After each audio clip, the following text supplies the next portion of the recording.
Now listen, I'm going to call this Fun Friday because our guest this afternoon is the incredible actor Karen Pittman. Karen was raised in Nashville, Tennessee, and received her Bachelor of Science in Voice and Opera at Northwestern University. She went on to receive her MFA from NYU's Graduate Acting Program. On Broadway, we were all mesmerized by her performance as Jory in Ayad Akhtar's Disgraced, for which she won a Theatre World Award in 2015. Karen was nominated for a Lortel Award in the category of Outstanding Lead Actress for her performance in Pipeline at Lincoln Center Theater.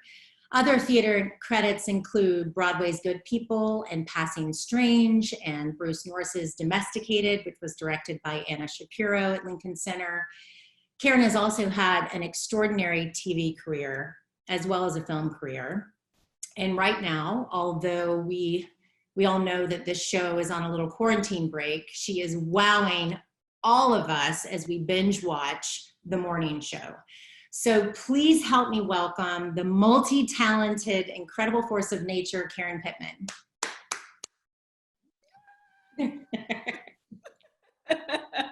So you all know we had this idea that we were going to kind of tear up with applause and maybe like a tiger or some Rocky music, because I have to tell you that that suits you.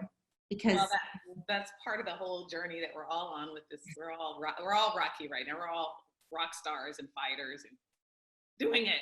That's right. That's right. Thank you for joining us, Karen. Thank you for having me. I know you well, and I know a lot of your work, but I was doing my research, and what I did not know, and if you've told me this in the past, forgive me, is that you have a degree in voice and opera. That's true.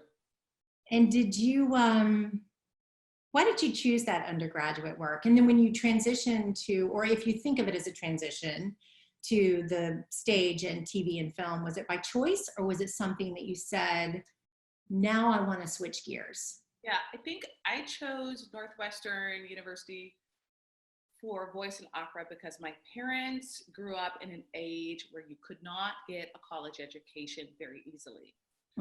This was pre, what is the thing that they have where they force colleges to do the thing? Thurgood Marshall was in Supreme Court. Someone out there knows. All of these smart people. Yes. All of these smart people. They know exactly what I'm talking about. And you and I don't. Right, exactly. I can't think of the word. Affirmative action. Affirmative action. Right. And also they grew up in Jim Crow. Mm-hmm. So the idea that they were the first children in their family to go to college. Mm-hmm. A college education wasn't a foregone conclusion. Mm-hmm. So when I was like, oh no, I want to be an actor, I want to be a singer, they were like, so sorry, you're going to college. What's wrong with you? So I thought, well, I want to do something related to art and being artistic. So my senior year in high school, I went to Vanderbilt University in their pre-college program.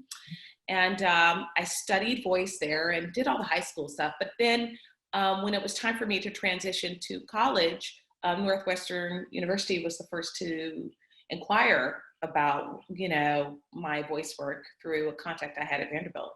And they offered me a scholarship, and it seemed like the next best thing for me to do with my gift, my talent.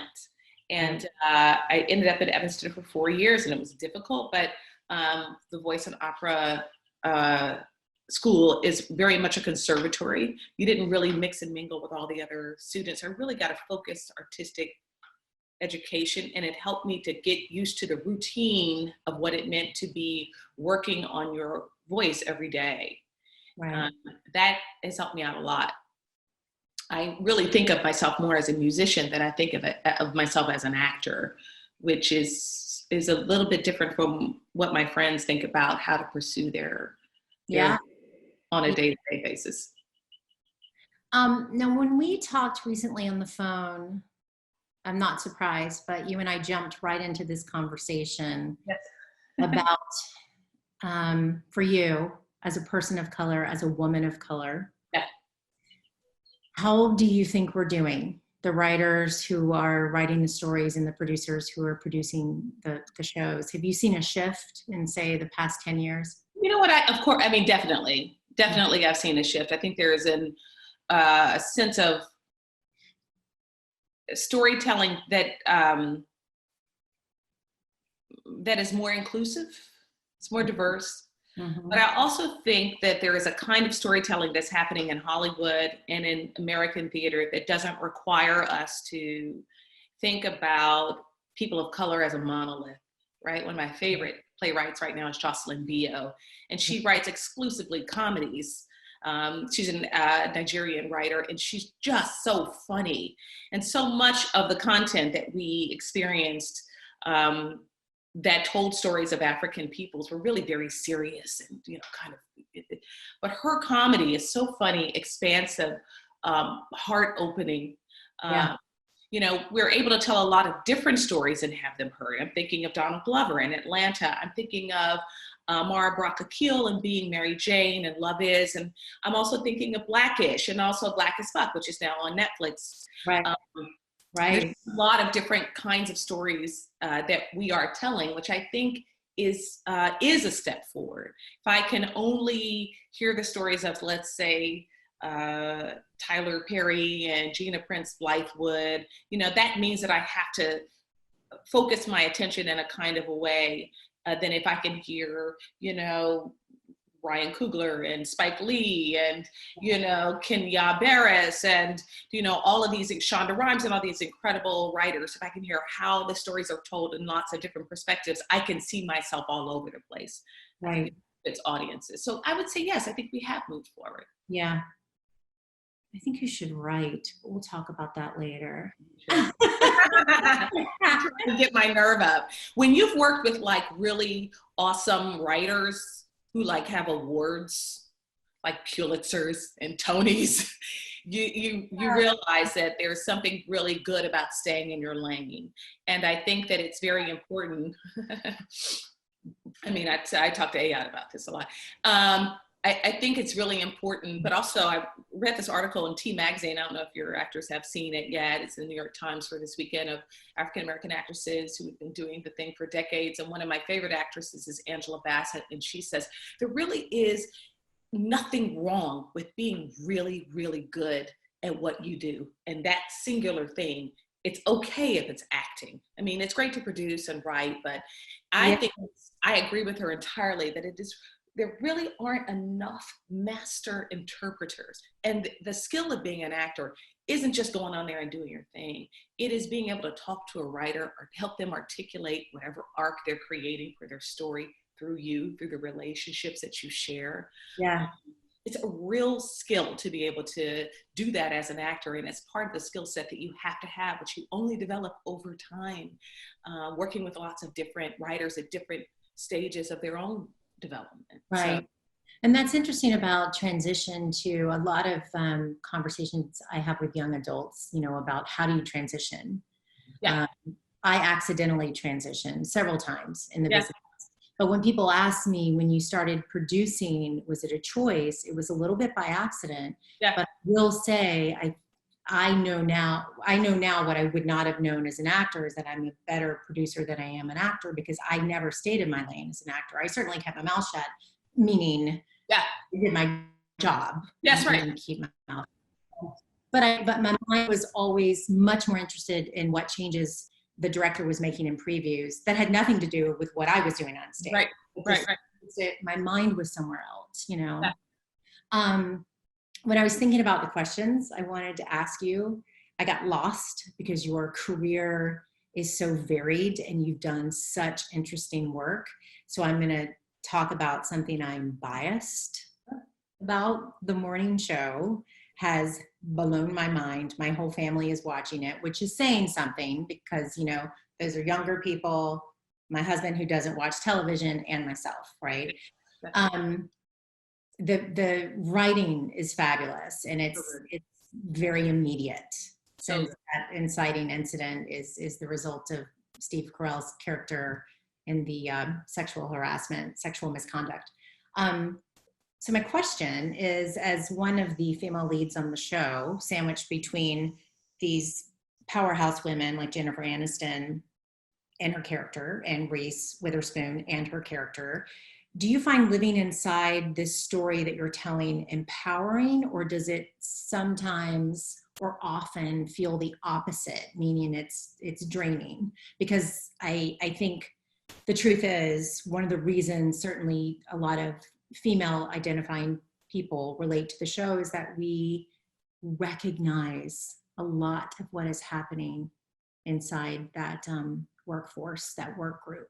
Yeah, I think it's some good combination of both of those. You know, it's different for the actor and then different for the character, and at some point those two marry. Yeah. So in the immediate sense, I did have to have a way to unravel that for myself every night as I went through the season. My character kept a lot of her stuff down, and the writers and the directors insisted that, you know, when you're in theater, you show a lot. You know, there's a huge canvas that the audience gets to watch as the story unfolds. Right. In film and television, the canvas is just this big, right? So my character had to keep a lot of things under, and so that over time, day after day, really did do a number on my heart. Trying to inhabit that, because you're not doing it for 2 hours every night, you're doing it for 10, 12 hours a day, different takes, different camera angles.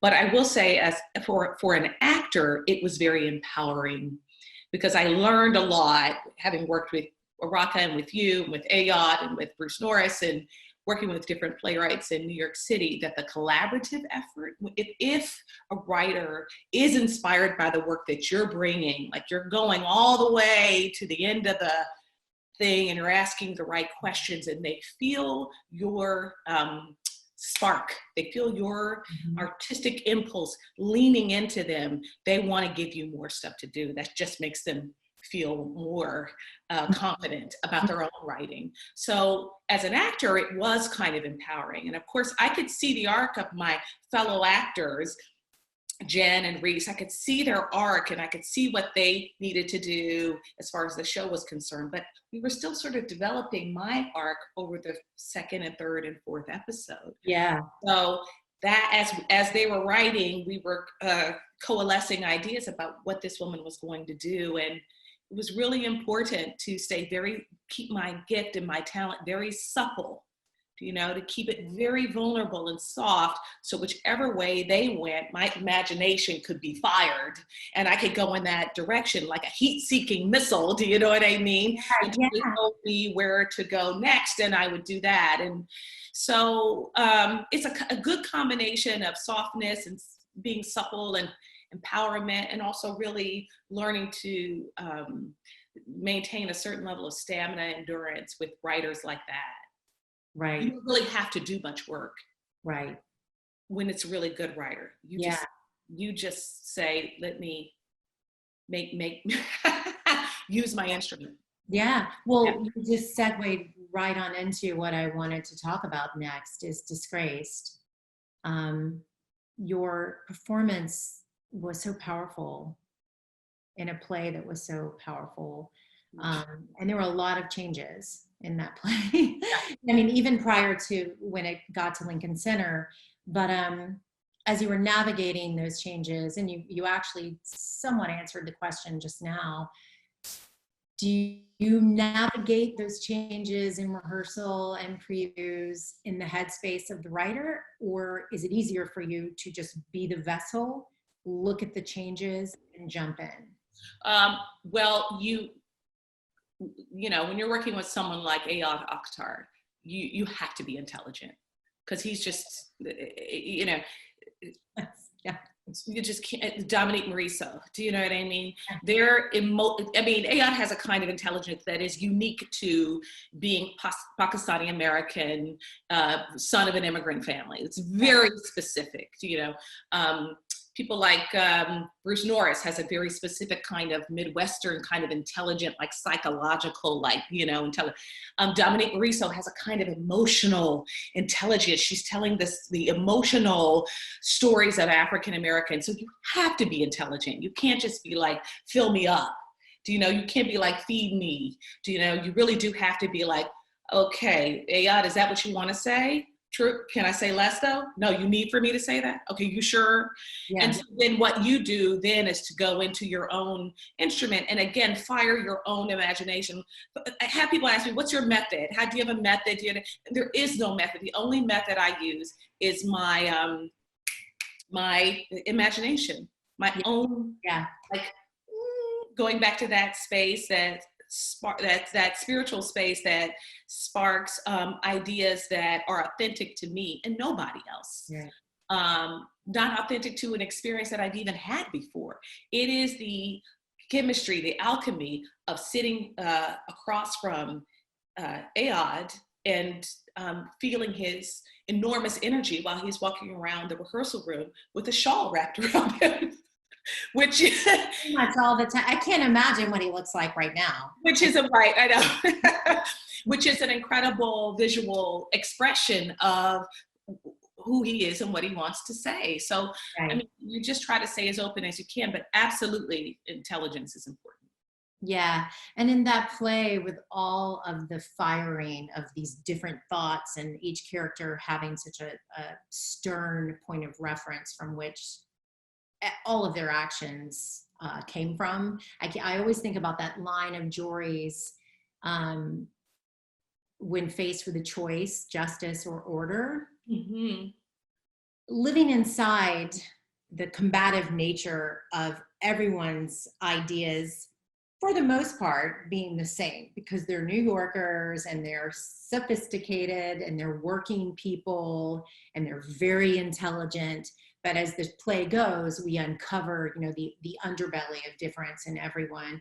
What was that like to live inside of that and also know the audience was bearing witness to this growing violence? And I don't mean just literal violence. I mean violent discourse. Yeah, I think there is, I think what Ayad does really well as a human being, as a writer, and what he helps us to navigate into are these shadowy places that we exist as humans, as souls coming into this world. And he will take your hand and guide you through. But there is one character always in his writing that brings in light. And that, to me, was Jory. Yeah. So she brought in humor, and she brought in wit, and she brought in the perspective of audiences who were like, that does that, you know, she brought in a kind of irony, a kind of cynicism, a kind of, you know, let's just calm. She brought in all the sort of nurturing aspects of writing and storytelling that you need when you kind of have a lot of shadowy, dark experiences that you want to share. I would say race and class, those are the most difficult stories to talk about.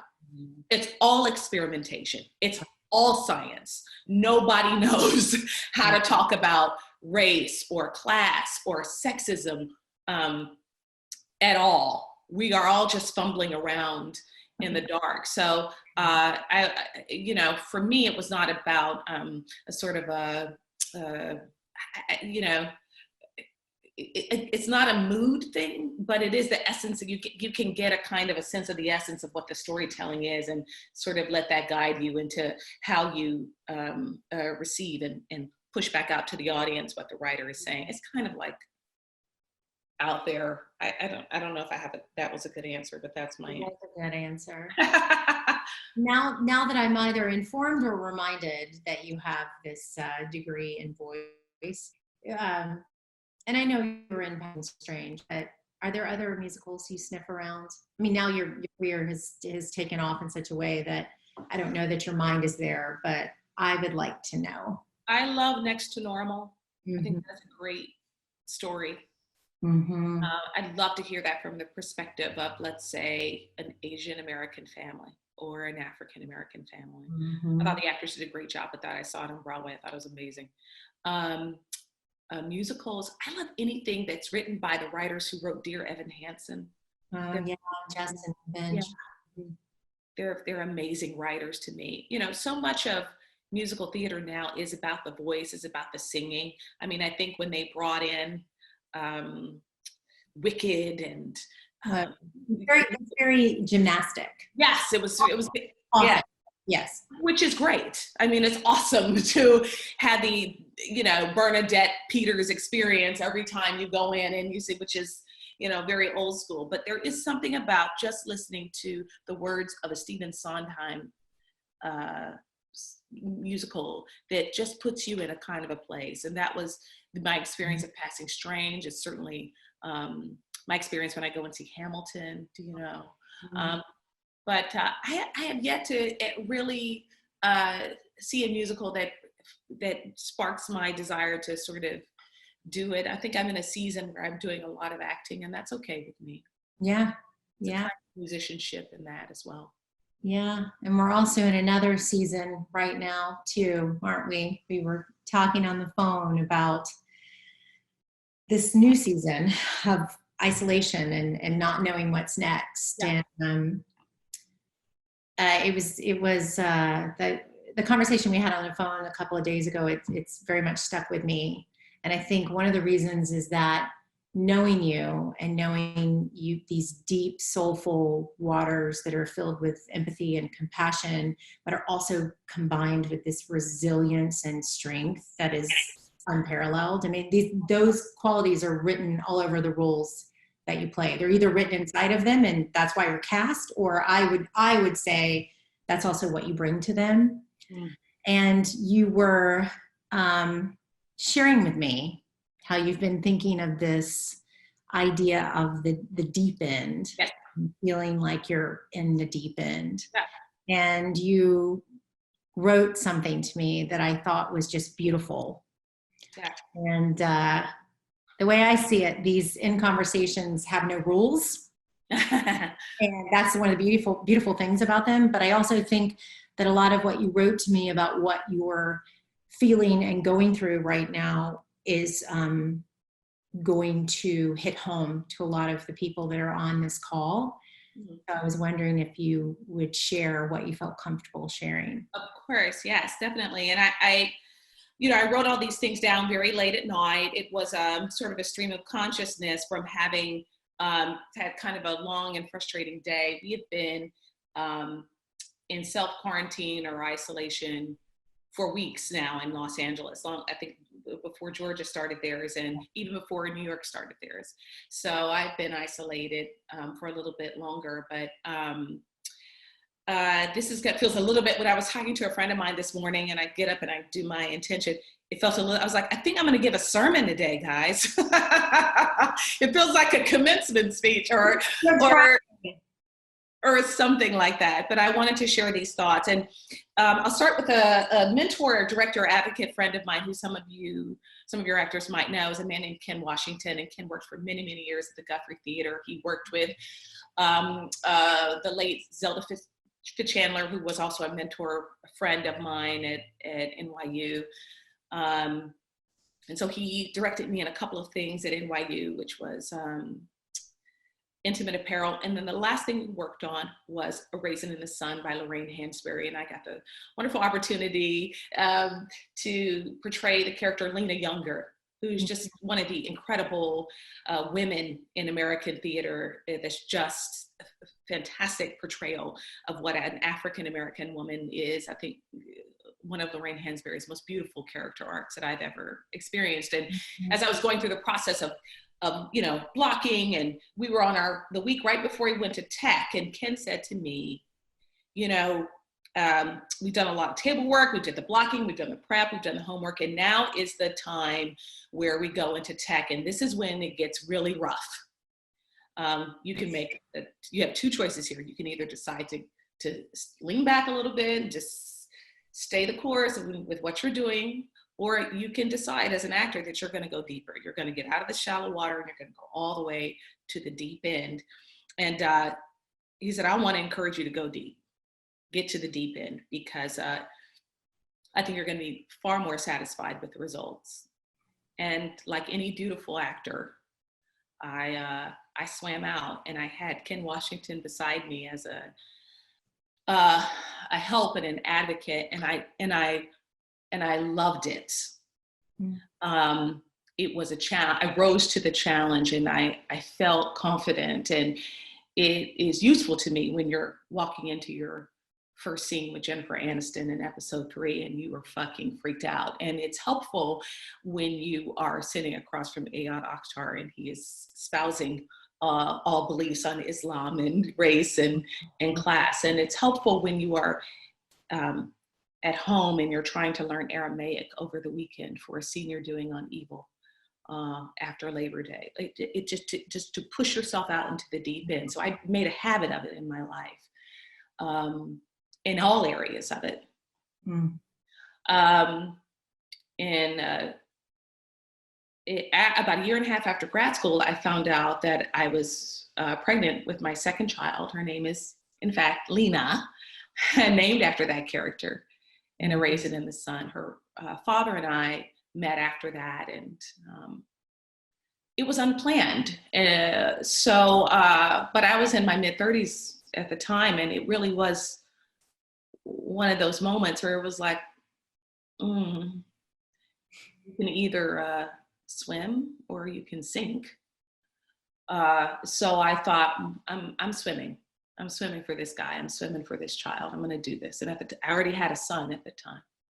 So I started my thing, that Ken Washington told me, talked to me about. And a couple years later, that relationship ended quite tragically, and I found myself learning the most difficult lessons related to family and heartbreak and openness in a courtroom in a Brooklyn courthouse in Supreme Court. It was one of those moments where I was like, okay, I'm out here in the deep end. This doesn't, not what I was thinking it was going to be, Ken Washington. I've had this experience frequently in my life and in my career, and the last sort of recent moment that I've had was in 2018. I'd been on my own for several years, and I finally met a guy that I just thought was great. And a few weeks into the courtship, I flew to Knoxville, where he was from. We're both from Tennessee. Incredible guy. I talked to him about my vision of relationship and love and truth. And we were so compatible in many ways and fell in love. And he made me laugh, and he respected my work, and he's an executive. I respected his work. And so I went to my co-parents and I said, listen, I think I'm in love with somebody. I need some time to figure it out. And they were like, okay, try it. Yeah, go ahead. And went to my kids and I said, look, mommy wants to try one more time at love. Is that okay? I might have to spend some time with him and be away from you. And they're like, okay, mommy. They could see that I was happier. Mm-hmm. So here I go out, swimming to the deep end. And I spent 18 months flying around the world, connecting to him and being with him. And we summered in the vineyard, and we hung out in Paris, and he came to Morocco, where I was working on Homeland, and to LA when I was working on the morning show, and I accompanied him to events, and I bought lingerie and all the things. It was for me a celebration. Finally, I had met a kindred spirit, and I knew that this jaunt out to the deep end was the one I wanted to make. And then about a year into the relationship, I discovered that he had an entire life stashed away with another woman, a years-long relationship with a beautiful executive who works at Abbott Labs in Atlanta. And there I was, no way back to shore, out in the deep end. And so I bring all that up, very personal, to align this idea that Ken gave me and that I've developed over a decade of sort of espousing this idea of taking all of your capabilities and all of your experience and all that you've learned, and when it starts getting rough, go ahead and keep on swimming all the way out. Keep going. See how far you can take yourself. With this moment, where we find ourselves now, simple exploration, simple curiosity can take you further than you think it might. And then when you decide to explore that curiosity with passion and strong intention and a full purpose, you find yourself expanding in ways, love and career and work and art and craft. And but then what happens when you forget about this one little thing that Ken didn't tell me about, which was risk, right? The risk and how to gauge that.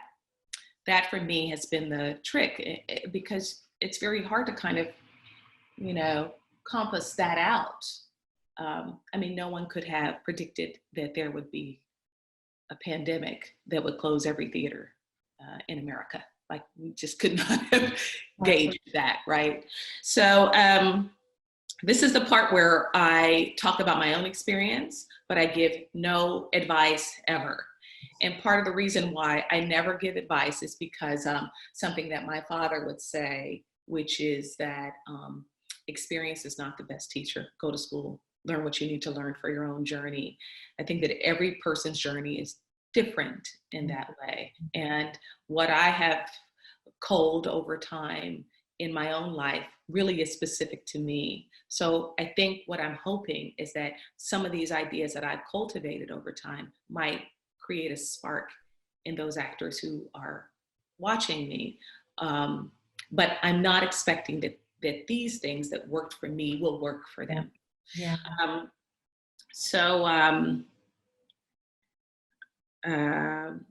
What I have learned, or what I did learn over time, when you swim out to the deep end and you find yourself out there, is that self-reflection helps. And not that kind of self-reflection where it's like, how in the fuck did you get out here? But whoa, look how far we've swum. This is really great. We're out here in the deep end. Look how far how'd you get out here, and how did that happen? And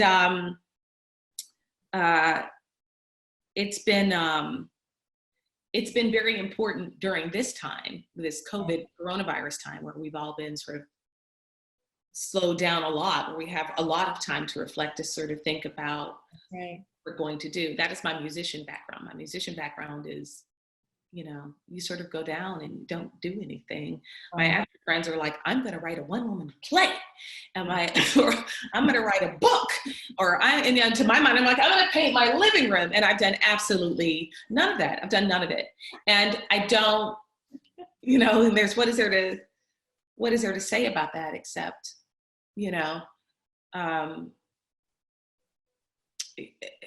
sort of allowing yourself to do whatever it is that you think you should do on a day is where you should be. I found out yesterday that they're saying that Hollywood will open up sometime in August. And I just thought, oh my God, August? I won't work until August? Is that what we're saying? I just felt this sense of real depth of like, oh my God, it's very daunting, frustrating, overwhelming. Yeah. So I think I want to pose a question of what have you been doing? Not what have you been planning to do? What is the potential of every day? But what is it actually that you've been doing? And that's, I think, a great question to start asking, because I think we're still going to be doing this for several more weeks. I think so.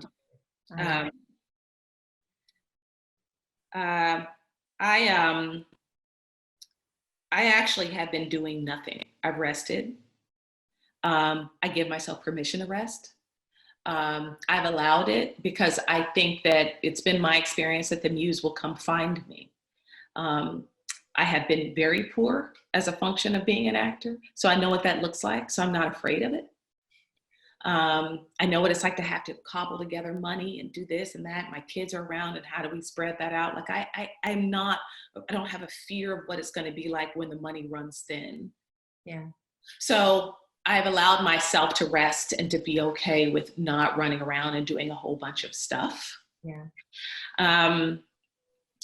And as a matter of principle, I don't believe in quitting. I just don't. I think that I would rather dig deeper than to quit. And I think that that is the function of grit and determination that I have really received from my parents. They were the kind of people that, you know, they greeted adversity with a cup of coffee at 2 a.m. Like, okay, what are we gonna do? Do you know? Those were the kind of people that I was raised by. So, so then there is that big thing that has been very powerful for me, which is self-trust. Trusting myself and where I am every day. And that can be a dark and shadowy space at 2 a.m. when, you know, the scary stuff starts to creep in, the anxiety and the fear. I'm never going to work again. That existential anxiety of, you know, the world ain't shit. Plus acting ain't shit means I ain't shit, because this is horrible. This is a really hard, challenging thing to do. And I think the only answer that I've really created and cultivated over time is the requirement to trust myself every day, to know that whatever it is that I choose to do with my day is what I'm supposed to do. It's what I should be doing. It's what I could be doing. It's all the things that inherently, as an artist, that I need to contact. And that may be talking to friends, or that may be writing, or it may just be resting, or it may be daydreaming. It may be connecting with my kids. It may be any number of things, but it always is exactly what and where I need to be. Right. The only thing that has not been useful to me is second guessing. That idea that, oh, I shouldn't have done this. I shouldn't have put myself in this position. How did I get here? Oh my God, it was a bad choice. That, to me, when you're out in the deep end, is drowning. So all that is to say, and this is kind of in conclusion, what Ken Washington didn't tell me, but that I figured out as I've gone through the last decade of my life, sort of embodying this principle of get on out to the deep end, go ahead and see how far you can go, is that you actually never end up going back to shallow waters. You never end up going back to the shore. The goal is to go from one deep end to the next deep end, to the next deep end, to the next deep end, so that you're always acclimating your spirit and your soul and your craft to push yourself further and further. You end up in territory you never would have imagined. But it's the space where, you know, Broadway shows don't matter, and New York Times critics don't matter, and red carpets don't matter. It really is that great expanse that we want to be in as artists all the time, of seeing our imagination and our life articulated in a way that opens us up to all that the world has to offer. And that world being what's within us. So, I mean, this is what I'm hoping. I don't have the answer to it, but I think you do have the answer to it. This is what I've created in my life, and it's worked. Yeah. Karen, thank you for sharing that. Sure. And I think that prompt, no pressure on anyone as we ask questions. And I, of course, mean that. But I think if you do want to share how you've been filling your time, I don't know that we should hesitate to do that, you know, because theater is very personal. And I love how personal this conversation has been, because that is the art form. Yeah. So I'm going to open up to questions now. And just as a reminder, you raise your hand, don't bother with the Q&A icon, do the hand wave. We have a question here from Elisa Carlson.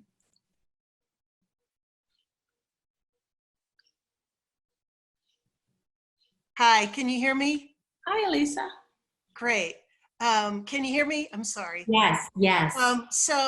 Thank you for being with us. And I was so fortunate to work with Ken for 8 years in Minnesota. Oh, And Namir was my student yeah. who you were in pipeline with. Uh-uh. And I love Namir so much, but I just appreciate you bringing Ken in the room today for me.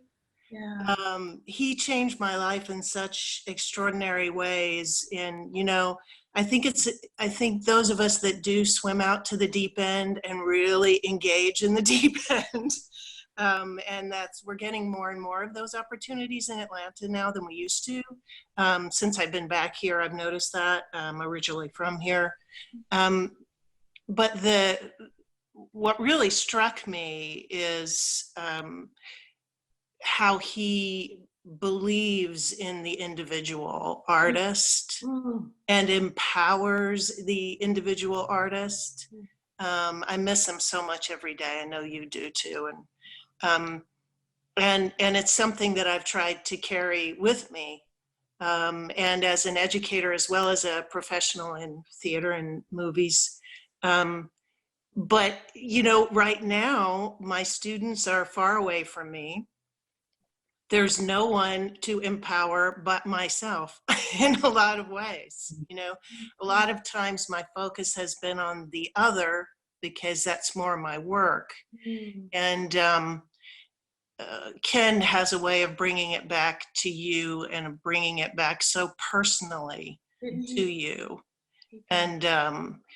And so the reminder of that I can worry maybe not quite so much about making sure everybody else is okay during this time period, but actually looking into that for myself as well. So really my comment was just to say, yay, Ken. Yes, right? How much I miss him, and I know he would be so proud of you. I know he would. Well, he would be. Don't make me cry. He just loved actors so much. He did. I do too. I can hear him talking right now. He'd say, Karen, with his very light voice, Karen. Elisa, don't do that, or whatever he would say. Oh no, I would end up in his office and I'd be like beating myself about something. Go, you didn't do that, baby. You are fine. You're fine. He was so profound. He was this really beautiful director, a really heart-opening kind of a human you wanted to be around. He was a dancer, so he had this great body and he, just someone to be inspired by. And I just want to encourage you because I just think that in the way that only Ken could instill in you and I, hundreds of miles away from each other, this spark of ingenuity, authenticity to innovate our life around art.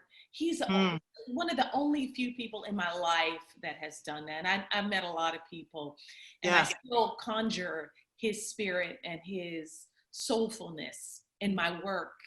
And I know that if you are reflecting any light from Ken's work onto your students, that they're able to do that for themselves. Well, thank you. And I'm gonna go put his little picture up where I can see it. You should do the same. I am. Thank you, Karen. Thanks, Elisa. Amelia Fisher has a question. Oh, hi. Hi, Karen. Can you hear me? Yes. Great.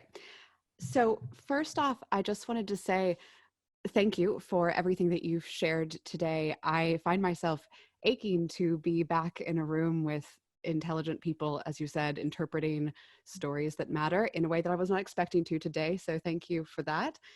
So my question to you, I'm an actor director in Atlanta who also has 2 children under the age of 3.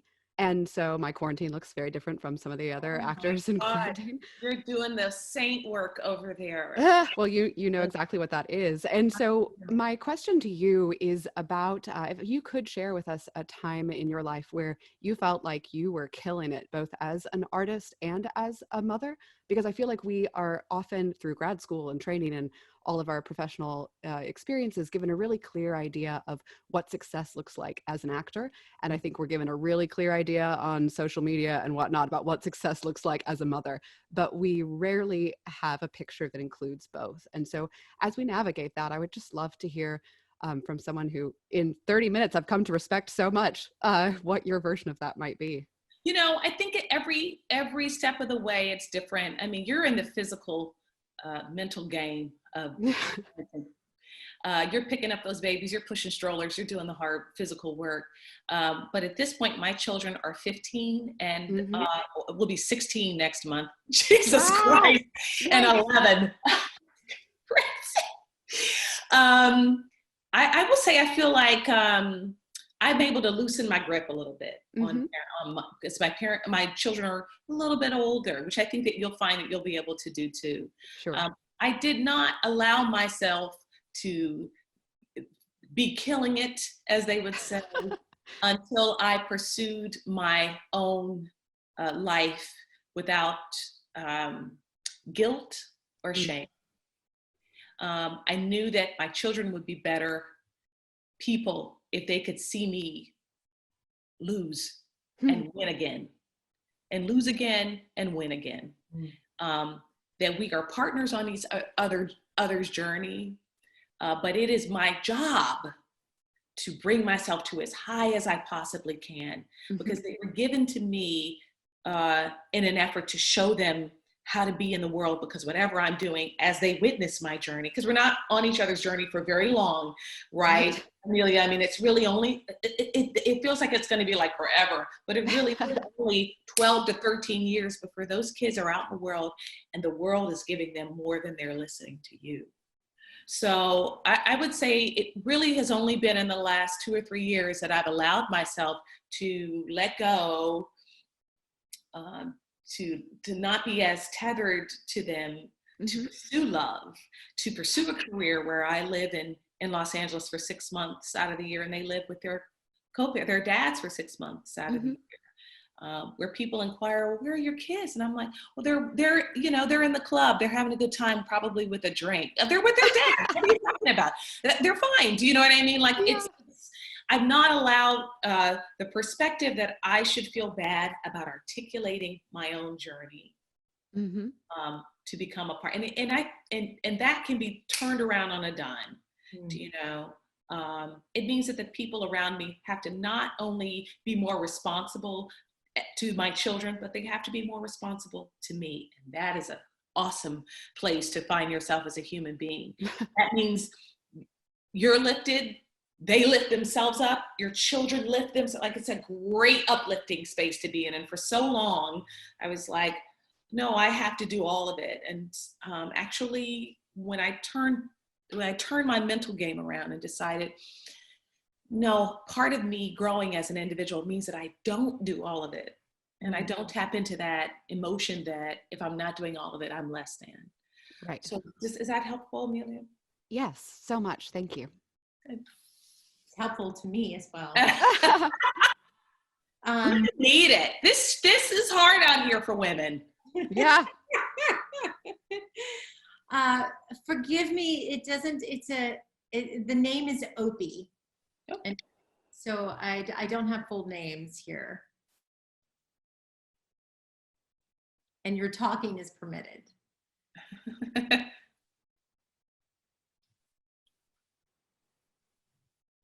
Opie? Huh. Okay, so we're going to move on to the next question. You might want to just make sure your computer is unmuted.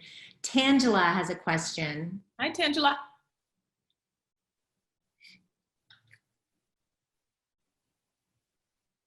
Hi. Oh, Can you hear me? Yes. Okay, well, hello, Miss Karen. How are you? Hi. Oh, that's my 3-year-old Mikey. Yeah, we go forward. Monster truck. So you already know stuff over here is real, right? Monster truck. Yeah, so I am the third mother with the question, but I mean, you're brilliant. You've answered basically all of my questions because you're honest, and it shows in your work. And also, rest in peace to Ken Washington as well. I went into his audition room full of mania and insecurity, and I was like, I just want to write and direct, and I want to act. And he was like, baby, you just need to focus on one thing at a time. And that was like the only thing he said. Yes. So I felt so honored that he at least said that to me. So rest in peace to that beautiful spirit. But I guess my question now is, how are you able to continuously allow love in your life despite the hurt? And I know that's a personal question, but yeah, I think that's what I'm interested in. Oh, that's a great question. I require healing. Require it. And I focus on it as a function of what I do. I think you probably have the idea that as an actor, it's very important not to have any drama around you, but what goes on stage. It's not easy to have a tumultuous personal life. And most of the characters that I inhabit, there will be at some point some plot twist that requires them to heighten their emotional authenticity.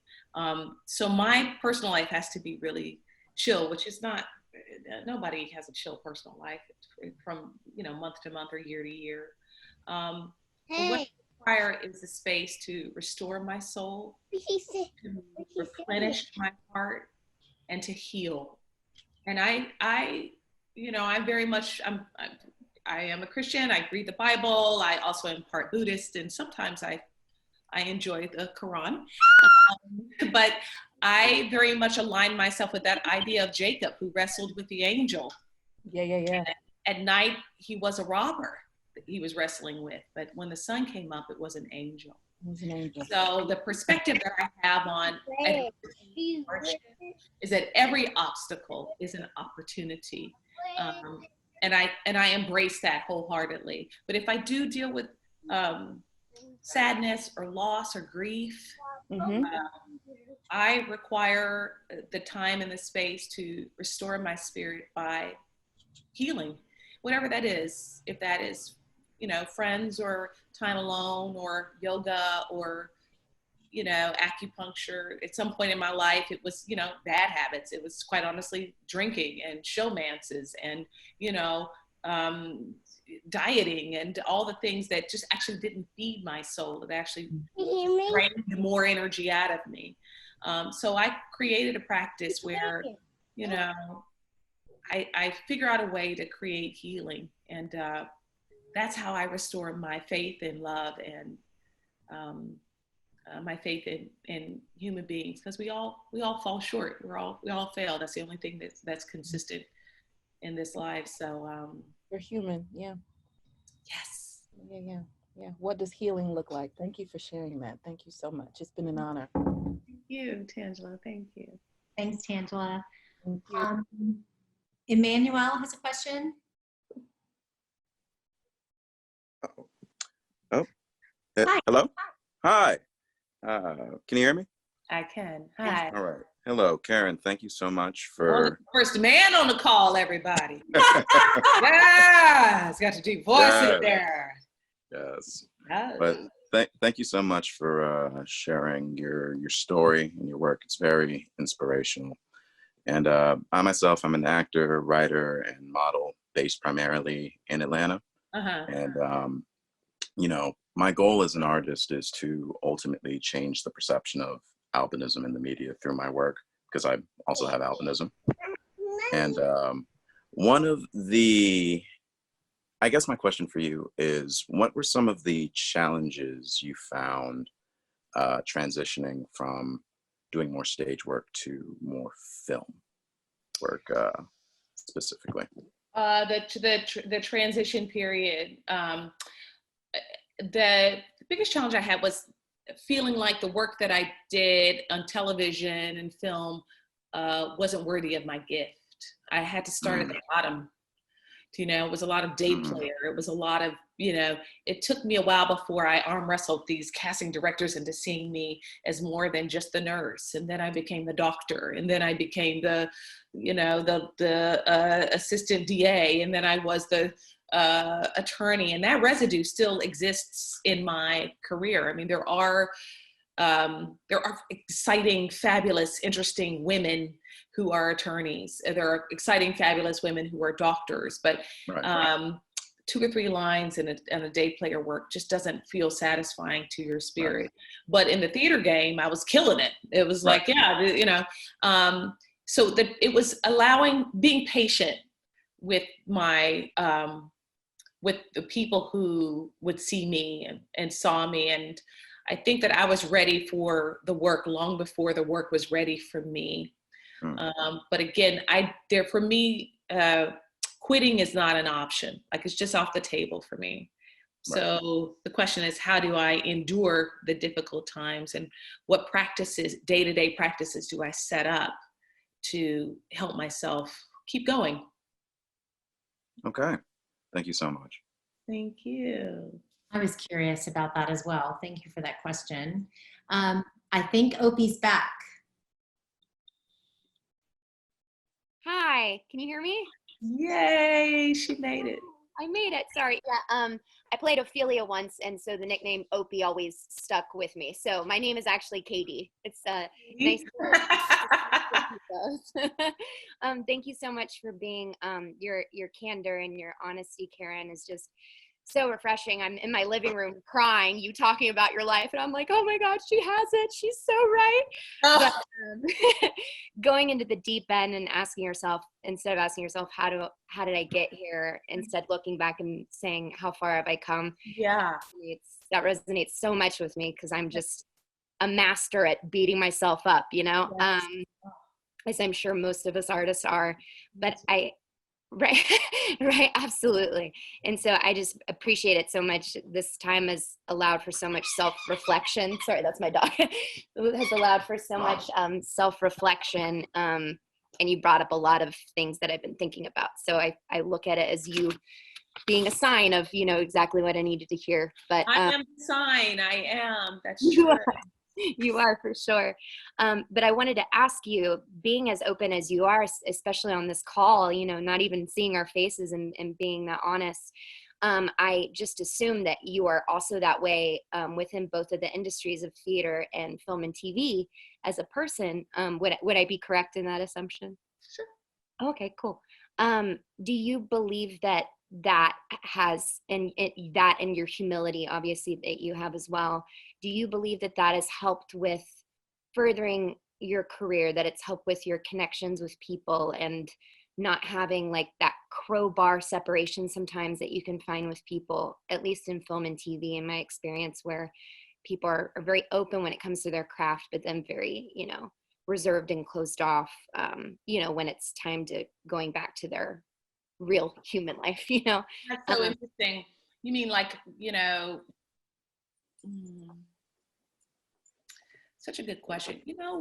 I came into my work in my 30s, so I wasn't like a little 20-year-old bip-bopping around doing the thing. I have a bit of a sense of maturity about what it means to be an actor. And I also have been a mother. I wanted to be a mother alongside my work. I didn't want to be like, oh, I'm going to work and then have a child. I wanted to do it all together. So I think that my answer is, I do what is best for my ability to exist in the world, regardless of what my career or what, let's say, my fellow actors are open about on set. There's a great deal of politic being on a Hollywood set with, say, Jennifer Aniston and Reese Witherspoon and Steve Carell, these incredible actors. But But I think more of it has to do with my ability to contact my work and my art and myself and my children and the things that are important to me. This is part of the reason why I interact in the world the way I do. It just feels better for me to be real and honest. Some of that is just, I feel like I'm a New York actor. And how's it going? some of it is just that experience of not maturity, not really caring what other people think about me. Yes. So it's so hard to cultivate that in this business based on like opinion, right? Of like, well, she was better than this person, so we're going to cast her. I find such a hard time at flipping off that switch, and not just being like an open wound all the time. Well, I mean, that's true. I will say that I did, once I made the shift in intention and purpose, what am I doing this for? Why am I doing that? And it came right about the time I started, right before I auditioned for Disgraced, probably right before I met Amanda and Ayad and Kimberly. I really decided, what am I doing this for? What's my intention? What's the purpose for me being an actor? And before that, it was really about attention and, getting love. It was a little girl conversation with the world about what I needed my gift to bring to me versus what I needed to give out. And once I decided what that was, I had people who came to me who had that same level of openness. Oh, wow. It is not a coincidence that just 2 weeks after I had that conversation with myself, I ended up going into audition for Disgraced. And when I met Ayad, Amanda doesn't know this, when I met Ayad, I thought, oh my God, I'm going to have a baby with this guy. This was how weird my experience was. Because like, what? Are you kidding me? But there was this weird sort of chemistry. And I did kind of have a baby with him. Her name is Jory. And she was on Broadway, 5 years ago. But there was this weird sort of, I became a magnet. I began to manifest the thing that would take me to the next level. And that has to do with heart and openness and vulnerability. Less to do with this actor is better or that. I started bringing to me the things that were mine, uniquely mine. That has been the way it's been ever since then, Katie. Wow. Like I don't get people who come to me with stuff that isn't really unique to my gift and my talent. I don't get like, oh, can you be the wife of the comedian? Like I never get those parts. Right. Not because I don't want them, just that people are like, no, she's not right for the part, but she is right for the president of the United States. Like I don't know, you know what I mean? It's that answers part of the question. Sorry for the long answer, but that's what I got. You're a lighthouse for your own work. That's the dream. That's so well put. Such a good, I'm writing that down. Lighthouse. I love it. Well, thank you so much, Karen. I really appreciate you a lot. Thank you. Thank you both. Thank you. So I think that was the last question. Oh, good. Karen, I don't even know what to say. The experience of being in conversation with folks online like this, I know that it is helpful when I know someone like I know you, but it's also engaging with our community, even though I can't see them, see their names and their nicknames. But it is filling a vacuum in my soul. So I really, really appreciate the time that you spent with us. And I'm so happy to see you. And I'm so happy that you're thriving in the way that you are. And by thriving, I mean you're taking this time to self-reflect and get messy and get dirty with yourself, because I think that's a lot of what time well spent means in this time. So I give you such gratitude for your openness with us. Yeah, I think that that's true for each person. However you spend your time, whatever it is you're doing, it really is specific to who you are and what you need. And so this was something that I'm really glad that you invited me to do, because I needed it. I'm glad we found each other and we said yes to this idea, because this is really fun. Yeah, me too. Thank you. I'm going to go to my yoga mat now. Thank you, all of our Zoomers. It's good to feel your presence, and we will see you soon. So thank you, Karen. Thank you. Bye, guys.